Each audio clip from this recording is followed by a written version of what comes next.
Queridos hermanos y hermanas en Cristo, que la paz del Señor esté con todos ustedes. Antes de comenzar nuestra reflexión, quiero expresar mi agradecimiento a todos los que escuchan las reflexiones bíblicas. El título de la lección dice, Sabiduría para vivir con rectitud. La Biblia describe la rutina diaria de vivir con fe como un viaje, andar o caminar, junto a Dios en su camino de justicia.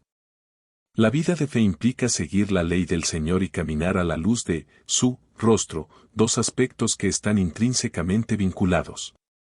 Andar a la luz del rostro de Dios implica obedecer la ley divina, mientras que caminar en la ley del Señor implica buscar a Dios con todo el corazón.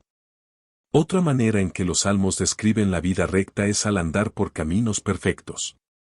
Ser sin tacha refleja un sacrificio aceptable a Dios, comparable al sacrificio sin defecto. De manera similar, la vida del justo, considerada como un sacrificio vivo, no debe mancharse con el amor al pecado. Una vida dedicada a Dios se percibe como un camino perfecto, indicando que la persona sigue una dirección correcta que complace a Dios. La observancia de los mandamientos de Dios no se trata de un cumplimiento legalista de normas divinas, sino más bien de un buen entendimiento de la diferencia entre lo correcto y lo incorrecto, el bien y el mal. Este compromiso abarca a toda la persona, no solo las acciones externas. Ser sin tacha, guardar los mandamientos de Dios y buscar a Dios con todo el corazón son actitudes inseparables en la vida. Los mandamientos de Dios revelan su voluntad para el mundo, ofreciendo instrucciones sobre cómo adquirir sabiduría y vivir en libertad y paz. El salmista se regocija en la ley porque le asegura la fidelidad de Dios. Mucha paz disfrutan los que aman tu ley, y no hay tropiezo para ellos. La metáfora del tropiezo representa el fracaso moral, y así como la lámpara es para los pies del salmista, la palabra de Dios nos protege de las tentaciones. La existencia humana caída se presenta como efímera cuando se contempla desde la perspectiva de la eternidad. Según el Salmo 90:4, 1000 años para Dios equivalen a una breve vigilia nocturna de 3 o 4 horas. En comparación con la duración divina, la vida humana transcurre velozmente. Incluso los individuos más fuertes entre los seres humanos son equiparados a las plantas más débiles. A pesar de su brevedad, la vida está plagada de trabajo y dolor. Incluso aquellos que no creen en Dios lamentan la fugacidad de la vida, conscientes de que la eternidad persistirá sin ellos. El Salmo 90 enmarca el dilema humano dentro del cuidado de Dios como Creador. El Señor ha sido el refugio constante de su pueblo a lo largo de las generaciones, siendo descrito con la palabra hebrea makom, habitación, que denota el refugio del Señor para su pueblo. Dios, en su misericordia, reprime su justa ira y extiende su gracia. El salmista, al preguntar quién conoce el poder de tu ira, sugiere que nadie ha experimentado completamente la ira divina contra el pecado, ofreciendo así esperanza para el arrepentimiento y la adquisición de sabiduría para vivir de manera justa. En la Biblia, la sabiduría no se limita a la inteligencia, sino que también implica reverencia a Dios. La sabiduría consiste en saber contar nuestros días, reconociendo la limitación temporal de nuestra existencia. Vivir con sabiduría implica la conciencia de la fugacidad de la vida, conduciendo a la fe y la obediencia.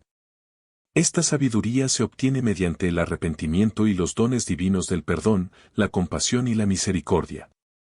El problema fundamental no radica en ser creados como seres humanos, sino en el pecado y sus consecuencias en nuestro mundo, manifestándose de manera devastadora en todos los aspectos y en cada individuo. Sin embargo, gracias a Jesús, se nos brinda un camino para superar nuestro dilema humano, ofreciendo la esperanza que de otra manera no tendríamos.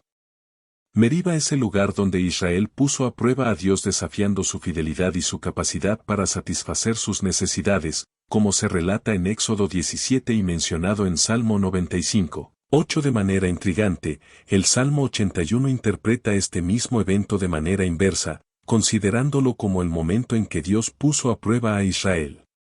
Sin embargo, debido a la desobediencia y falta de confianza del pueblo, fracasaron en la prueba de Dios. La referencia a Meriba transmite un doble mensaje.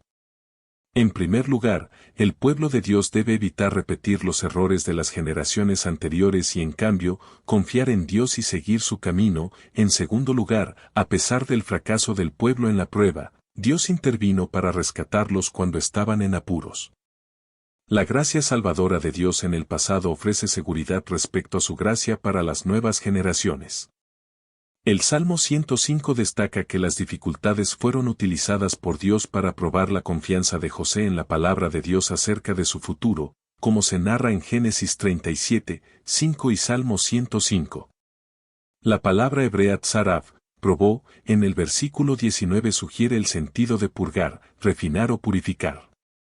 Por lo tanto, el propósito de la prueba de Dios sobre la fe de José era eliminar cualquier duda en la promesa de Dios y fortalecer la confianza de José en la dirección divina. La disciplina divina tiene como objetivo fortalecer a los hijos de Dios y prepararlos para el cumplimiento de la promesa, como se ejemplifica en el caso de José. Sin embargo, el rechazo de la instrucción divina conlleva un endurecimiento cada vez mayor y una obstinación del corazón de la persona. Enfatizando la importancia de la pronta y completa obediencia a la ley de Dios, el texto advierte sobre los engaños de Satanás que sugieren excusas y subterfugios. La desobediencia no solo endurece el corazón y la conciencia del culpable, sino que también tiende a corromper la fe de los demás, llevándolos a dudar inicialmente del pecado hasta que, gradualmente, caen en el mismo error. El Salmo 141 se presenta como una plegaria en busca de protección frente a las tentaciones, tanto internas como externas. El salmista se siente amenazado no solo por los planes de los malhechores, sino también por la tentación de actuar de manera similar a ellos. Un punto vulnerable es el control de sus palabras, por lo que el salmista ruega al Señor que vigile la puerta de sus labios, haciendo referencia a la vigilancia de las puertas que protegían las ciudades en tiempos bíblicos. La tentación se manifiesta en la elección entre seguir el consejo de los justos o sucumbir a las artimañas de los impíos. El salmista identifica al corazón como la principal amenaza, ya que es el lugar donde se libra la verdadera batalla. Únicamente a través de la oración constante, la confianza total y la devoción a Dios, el Hijo de Dios puede ser salvado de la tentación. Al leer Salmo 1 y 141, se destaca el carácter progresivo y astuto de la tentación. Salmo 141, 4 describe cómo el corazón primero se inclina hacia el mal, luego lo practica de manera repetitiva y, finalmente, acepta las malas prácticas como deseables al participar en los manjares de los malvados. De manera similar, Salmo 1, muestra la progresión de la tentación al alejar al creyente de las sendas del Señor, llevándolo al consejo de los malos, deteniéndolo en el camino de los pecadores y finalmente sentándolo con los burladores.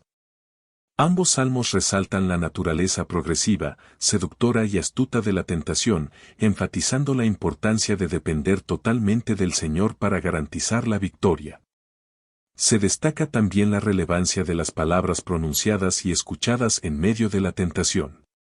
Aunque los salmos indican la vindicación final de los hijos de Dios en el futuro, instan a los creyentes a confiar pacientemente en Dios y esperar en Él. Entre las numerosas bendiciones prometidas a aquellos que honran al Señor, la paz podría considerarse una de las más significativas.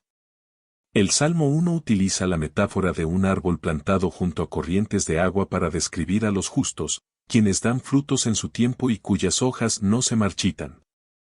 Esta imagen destaca la fuente de todas las bendiciones, permanecer en la presencia de Dios en su santuario y disfrutar de una relación amorosa e ininterrumpida con el Señor. A diferencia de los impíos, comparados con la paja y careciendo de estabilidad, lugar y futuro, los justos son equiparados a un árbol fructífero con raíces, arraigado cerca de Dios y con la promesa de vida eterna. El Salmo 128 evoca las bendiciones del reino mesiánico, donde sentarse bajo la propia vid de higuera simboliza paz y prosperidad. Las bendiciones de paz sobre Jerusalén transmiten esperanza en el Mesías, quien erradicará el mal y restaurará la paz en el mundo. La Biblia se refiere a la herencia de los bienaventurados como una patria. Allí, el pastor divino guía a su rebaño a manantiales de aguas vivas. El árbol de la vida produce fruto mensualmente, y sus hojas son beneficiosas para las naciones. Allí fluyen corrientes eternas, claras como el cristal, junto a árboles que proporcionan sombra en senderos preparados para los redimidos del Señor.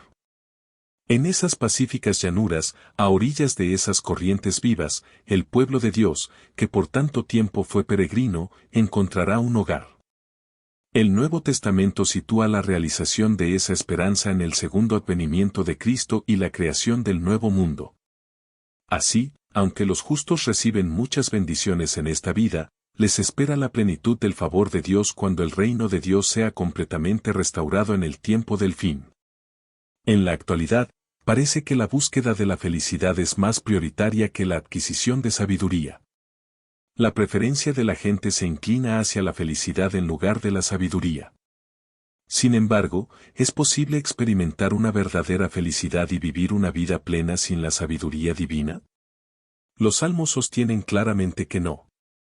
La buena noticia es que no estamos obligados a elegir entre la sabiduría y la felicidad. La sabiduría divina conduce a la verdadera felicidad. En la Biblia, tanto la sabiduría como la felicidad no son conceptos abstractos, sino experiencias reales. Se encuentran en la relación con Dios, que implica reverenciar, alabar, encontrar fortaleza y confiar en Dios. El Salmo 25:14 afirma que el Señor da su secreto a quienes lo honran, a ellos les da a conocer su pacto. Agradécele a Dios por las hermosísimas imágenes que Él nos ha presentado.